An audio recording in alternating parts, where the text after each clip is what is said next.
Olá, tudo bem? A aula 6 irá abordar potência.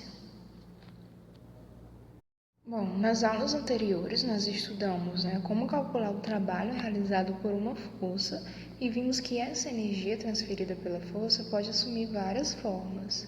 Vimos também que a energia de um sistema pode converter-se de uma forma para outra. Entretanto, não nos preocupamos ainda em medir a rapidez com que tal transferência ou conversão de energia ocorre, e veremos isso nesta aula. Então, a grandeza física escalar que indica a rapidez com que determinado trabalho é realizado é chamado de potência. Lembrando que uma grandeza física escalar não precisa de direção nem sentido, somente um módulo. Então, vamos considerar, por exemplo, dois carros idênticos que, partindo do repouso, atingem a mesma velocidade de 100 km por hora.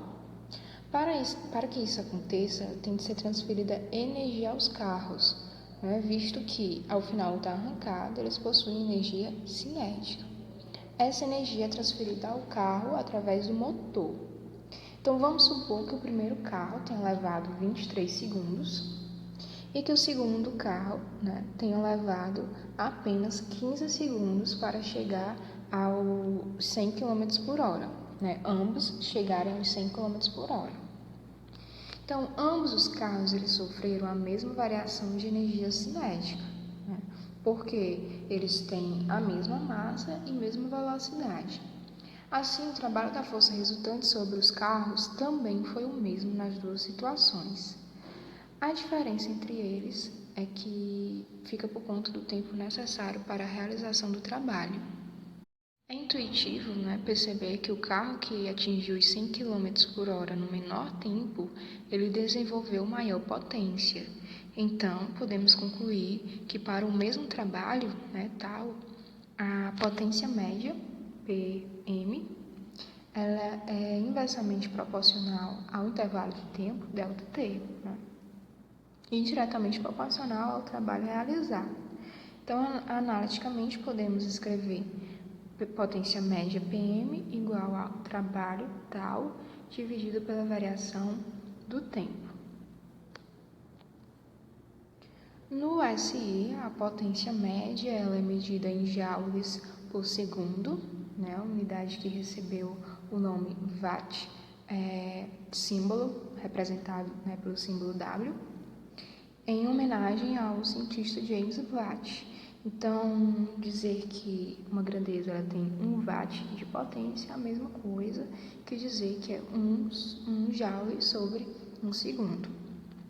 Outras unidades que também costuma se usar para potência é HP, que equivale a aproximadamente 746 watts, e um CV, um cavalo-vapor, que vale aproximadamente 735 watts. Em algumas áreas também, na eletricidade, por exemplo, principalmente, a potência ela é comumente medida em quilowatt. Quando você trabalha com consumo de energia elétrica, você vê muita unidade quilowatt-hora, porque o intervalo de tempo ele é medido em hora, então o trabalho que pode ser a energia consumida, ela será medida em quilowatt-hora. Se nós admitirmos que uma força F realizou um trabalho e tem intensidade constante em direção e sentidos iguais ao deslocamento de um módulo D, então a gente vai ter que o trabalho realizado por essa força, representado na equação 1, é tal ou igual a F vezes D. A potência média dessa força que realizou o trabalho, ela é calculada por tal sobre o intervalo de tempo. E aí, se você substituir a expressão do trabalho na equação 1, na equação 2, você encontra a equação 3, que diz que potência média é igual a F vezes D sobre o intervalo de tempo. Se você voltar lá na cinemática, você lembra que distância sobre intervalo de tempo é a velocidade média, representada pela equação 4. Então, se nós substituirmos esse D sobre ΔT pela velocidade média, nós vamos encontrar que a potência média ela é dada pela força vezes Vm, né? Ou seja, força vezes velocidade média. Então, se nós quisermos, por exemplo, calcular a potência desenvolvida em um determinado instante, aí nós vamos ter a potência instantânea, né? Basta obter o produto da força pela velocidade instantânea. Então, esse mzinho aqui de média some.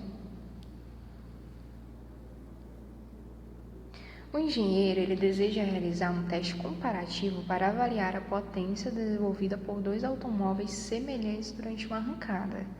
Quais grandezas físicas deverão ser medidas para que a comparação possa ser feita?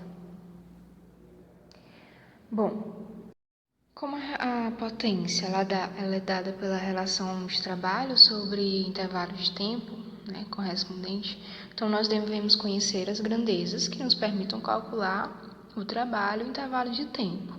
Então, se conhecermos, por exemplo, a massa do corpo, né, e as velocidades inicial e final, que eu esqueci de escrever aqui, mas a velocidade inicial e final do corpo, nós poderemos, no caso automóveis, né, nós poderemos usar o teorema da energia cinética, que utiliza massa e velocidade, e calcular o trabalho da força resultante. E conhecido o intervalo de tempo da arrancada, nós podemos, portanto, substituir na equação da potência média e encontrar a potência desenvolvida pelos automóveis. Simples assim. Se você gostou desse vídeo, dá um like, se inscreve no canal IAP Unicademy e comenta suas dúvidas e sugestões para as próximas aulas e cursos. Até a próxima aula!